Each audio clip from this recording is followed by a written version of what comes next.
Hi friends, happy Tuesday. I am excited to talk to you about op-eds. So here we go. Here's the slide deck. You'll watch this introductory video and then you'll do the first part of the resource, and I'll point that out for you. Here is a list of all of the materials that you'll need and that you have for this unit. There's an overview of the resource. This was a really complex, multifaceted resource, and I had to read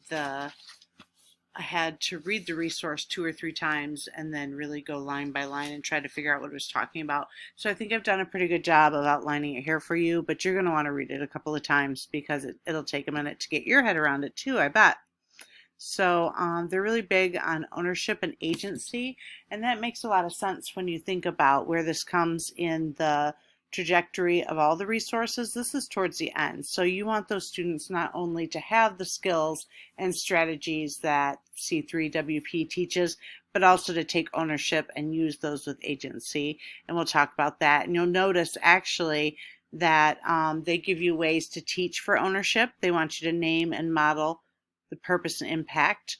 They want you to study student work. They want you to lift up decision making, and they want you to routinely engage in reflection. So that will be good for you to do. So, okay, what you're going to do now is you're going to watch the video for text number 1. That's in the HyperDoc. You're going to analyze the infographics in text number 2, and then you're going to do a quick write talking about what you know about this topic and maybe how you're thinking about it now that you've had a little bit of information. And you want to write that initial claim, always, as we teach our students, knowing that your claim probably will change as you continue to become aware and get informed. All right, so here's that first part. There's a hyperlink there.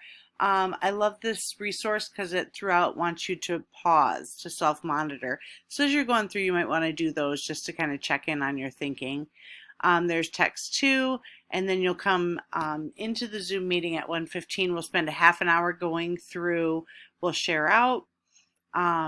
Yesterday I didn't hear all your voices, so today I'd love to have everybody write something in the chat, and then if anybody's feeling like they want to verbally share, that's cool, but at least then everybody's voice will have a space. We'll talk about text 3 and go through how you're going to work with your students on that. Then we'll go on to text 4 and do the same thing.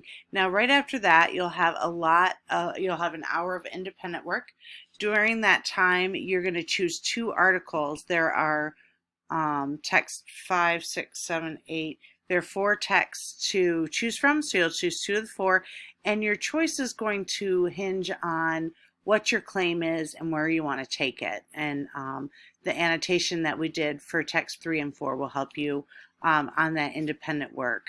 All right, after that, there's some ways that you want to annotate it and how you want to read it. There is also a resource there to help you revise your claim. All right, so then you're going to join the conversation by having a mini study of op-eds. There are 2 texts for this, and you're just going to notice how the structure and order creates a line of thinking. And then you're going to create your own line of thinking to write a purposeful argument by using this planning and experimenting argument structures. So also then, as you're looking through those exemplar op-eds, you're going to want to think about how you can do that with your students. So I put the outline here for you. Here's a way to capture your thinking that they provided in the resource that you might want to use, and I thought it was pretty cool, so I wanted to share that with you. Then you'll read the second one, and it'll kind of talk you through that. And then going forward, all right, going forward, you want to read the second one, and then, all right. All throughout this resource, they keep telling us to model our thinking, model our decision processes, lift those up, and help those the students to see those and make those visible. So I wrote that all through in there as well. So I really just went bit by bit through the resource and put it in slides.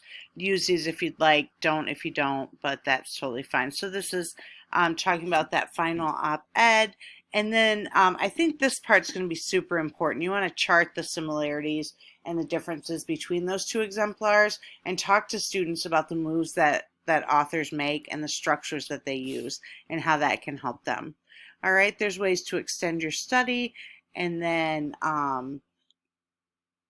that planner, you will make a plan. Now this planner, it looks like this, and I've got some speaker notes down here to help you understand how to work through this, because you're going to want to unpack that with your students like it says right here. You don't want to just throw that at them. You want to have a conversation and let them know what that's about. So that's why I put these author's notes right there. And then you'll reflect, and I really kind of want to think about what your claim is now. What do you think about this? So we could talk about what the text set brings about for you, but also like how this resource goes and what you're thinking about when you're thinking about your classroom. So then you'll come right back at 2:45. That'll leave us about 15 minutes to share out, both in the chat and verbally. And then there's some reminders and formative growth and next steps, revision, and formative assessment. I'll take a minute to get your questions, concerns, and observations, and then before we know it, we'll be on our way. All right, so you'll be turning in your planner as what you need to turn into Canvas. And like yesterday, there's not any work that needs to be done after our workshop time together. It's just what you can get done in that time. It's more of a participation check than an actual grade. So as long as you show participation, you'll be fine. All right, I can't wait to see you in just a few minutes. Thanks, friends. Bye.